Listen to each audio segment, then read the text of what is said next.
Welcome to. Let me start again. 3, 2, 1. Welcome to Groundbreakers podcast. I am your host, Nick Stilo, and my co-host, Joe Villar. Welcome back, everyone. And thank you Tis for the joining season. us Tis the today. season. Tis the season. I am feeling very festive. I'm Very wearing joyous. I'm wearing my knit cardigan, and you're wearing your turtleneck. We look very Nice and cozy, seasonal. comfy. Very cozy. We're just missing Santa hats. Yeah. You guys are not fans of skiing, are you? No, I tried it once, and How did that go? I ended up in a fence, so I never tried it again. Skating's cool. You know I how to don't mind skate? skating. You can skate? Oh, I can skate. I Really? played hockey for a number of years, so I can skate. Really? On skate. Yeah, I can skate. Can you skate? I don't know if I can skate now. I used to be able to skate pretty good. It's like riding a bike. Yeah, sure. Once you get back on the skates, you'll pick it back. Sure. What about you, Nick? Do you know how to skate? I do know how to skate. Not very well. I can't stop very well, but I do know how to skate. it's like my Thus the fence. Just other bodies. It's like my skiing slow story. you down. It's like my skiing story. You know, I ended up in the fence. With skating, I end up in the wall. You know what's interesting? This exact topic. We're talking about hard stops. I think that does play into the fact that we're going to be talking about infrastructure and gridlock. Gridlock, gentlemen. Which is a fact of life. So Is it though? On a daily basis. I went Definitely shopping is. this weekend, tried to at least, and the traffic was insane. Mm-hmm. Now I get it. The holidays are the holidays, and people are out, and they all want to get their gifts and get them all ready for the kids and the adults underneath the trees. But it was just a disaster getting around on Saturday afternoon in the city. And Now, when you say in the something's city, gotta give. let's specify. So I'm from Vaughan, so I don't go south of Steeles. Okay. Okay. What about you? It doesn't same thing. Okay. But it doesn't really matter. No. Whether you're in Vaughan, whether you're in Toronto, whether you're in Mississauga, it's gridlock everywhere. Now, the argument can be when you go more north, that reduces by more than half, right? Because you guys are up in Barrie. So how's the traffic there? Oh, the traffic's fine in Barrie right now, but that's because they don't have the amount of houses that Vaughan has. Well, yeah, on cottage weekends, you're going to get more traffic than you would on a regular weekend. I mean, I drove up and down the 400 for years when we constructed 430 ESSA. Now we're under construction at 440 ESSA and driving up and down the highway. And yeah, it does slow down a little bit. Getting in back up north into Barrie, it's nowhere near the GTA's level of gridlock. The fact of the matter is, there's more commuters now than ever before. Not enough carpoolers. Actually, StatsCan just released a report where now nationwide there's 16.5 million commuters.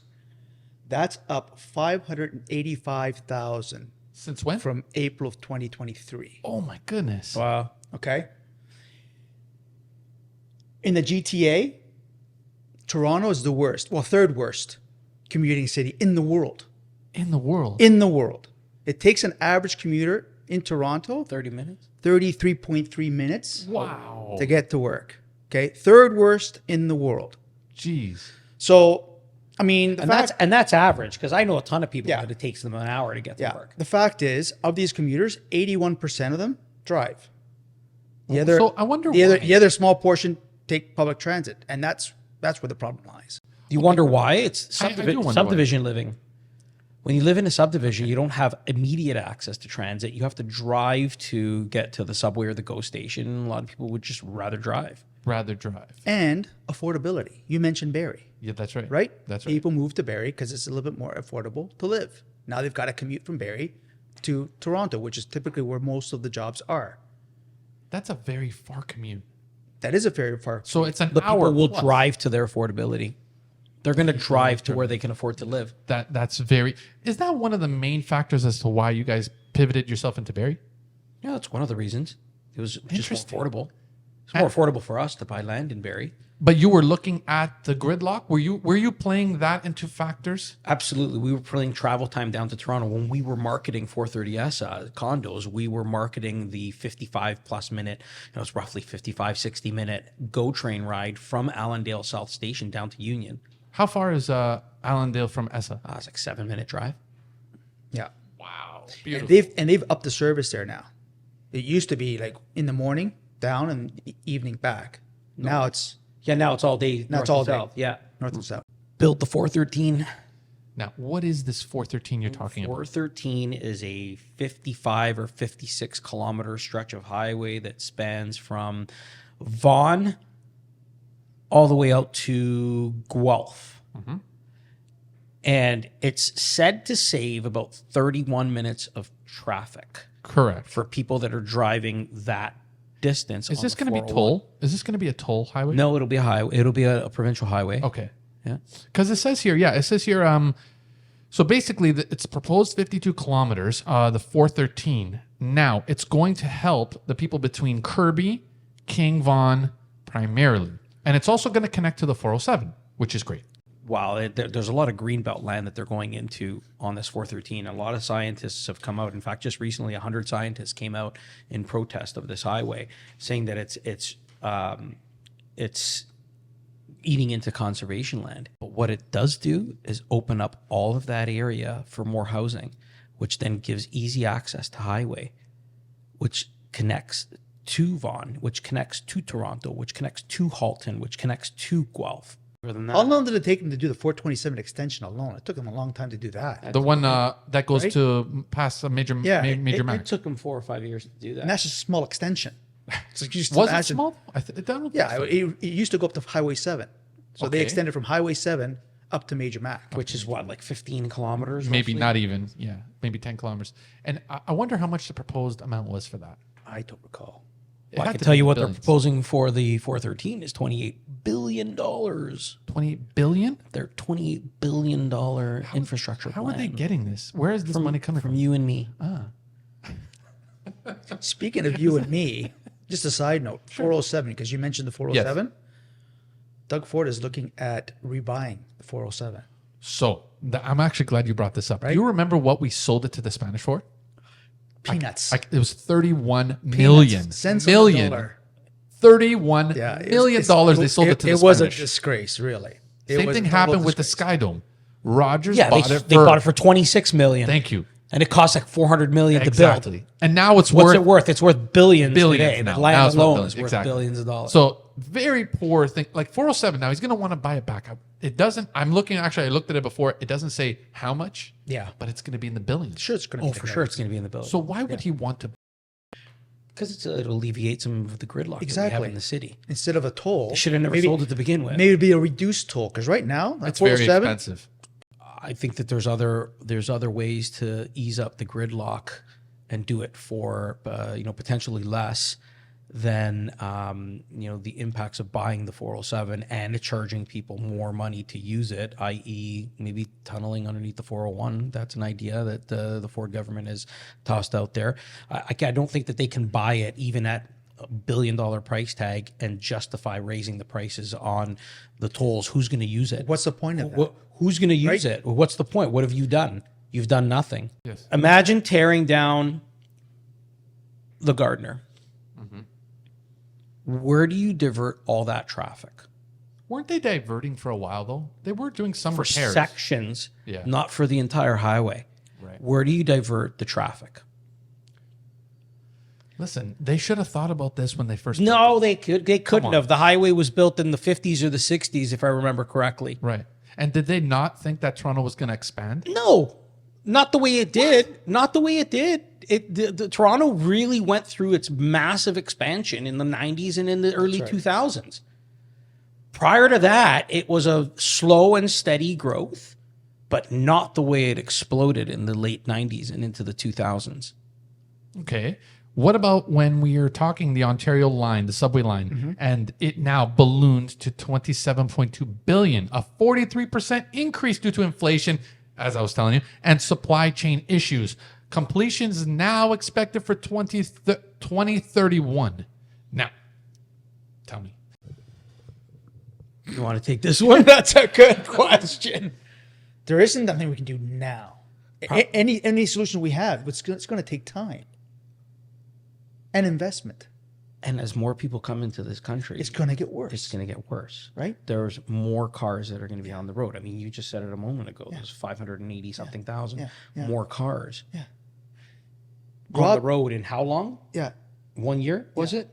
It was from 2023. The Ford Okay. government has a plan to put in 1.5 million homes between now and 2030 Jeez.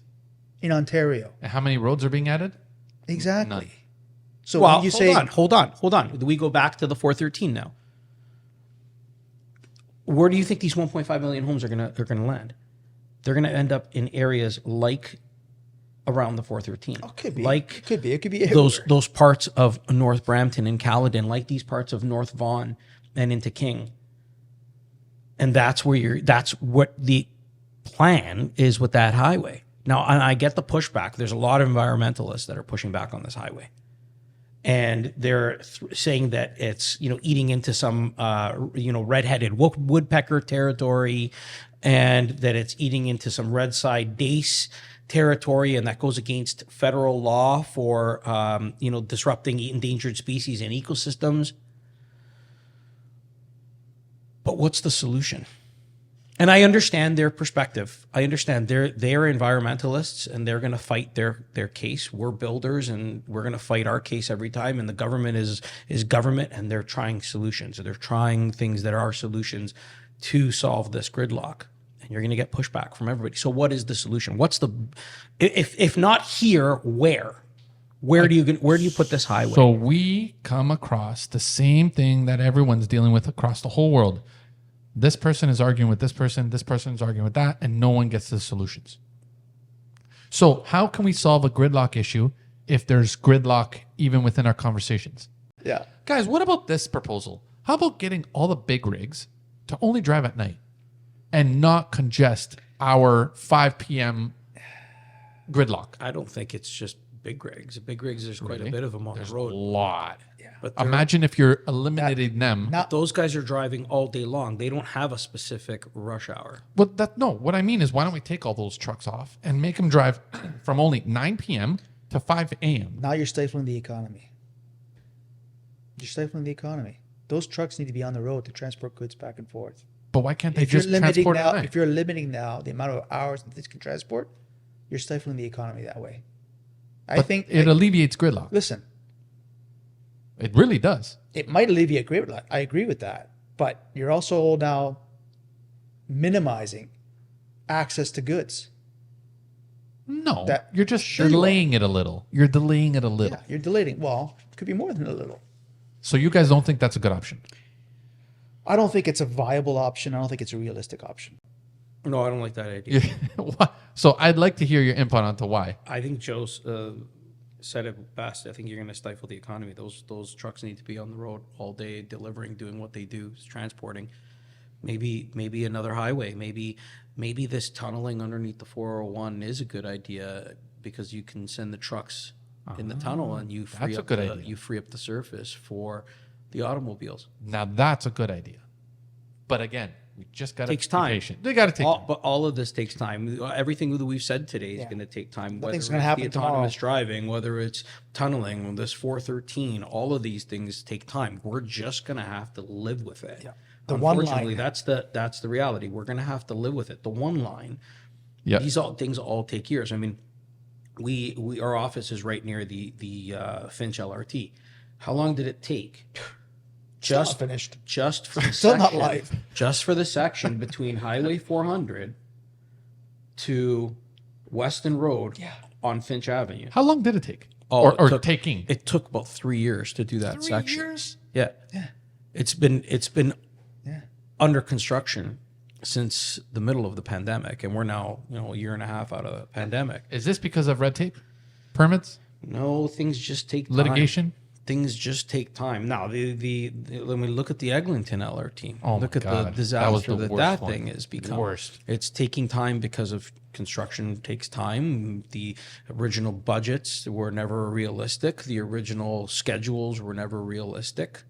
Not only that, but I think even the construction is a little bit off. Like I think their tracks is a little bit off by like a few millimeters. And they had to What? correct- Yeah, I'm telling you. Like So that's just one of those lines. All right, boys, here's how we're going to end this episode off. I want you to give me one takeaway from your opinions on gridlock. Give me one solution of what you think could happen today. How can we alleviate? 1, Nick. Flying cars.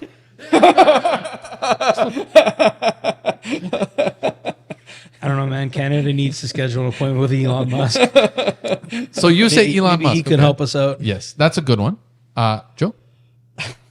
Like, you see what I'm saying? It's like there's no... It's a big challenge for us. I mean, like I said, 1.5 million homes are scheduled to be, or are planned to be constructed between now and 2030. So it's not getting any better. It's not getting any better. No. Gentlemen, I'll tell you what is getting better. If they want to get a hold of us, Nick, where could they find us? Info at oneurban.ca. Perfect. They can find us at oneurban.ca across social media. That's right.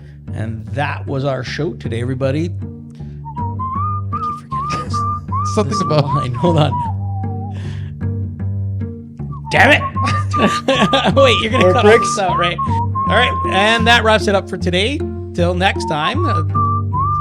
No, wait, let me back up. And that wraps it up for today, where dreams are built and bricks are laid till next plot twist. Happy building. See you next time.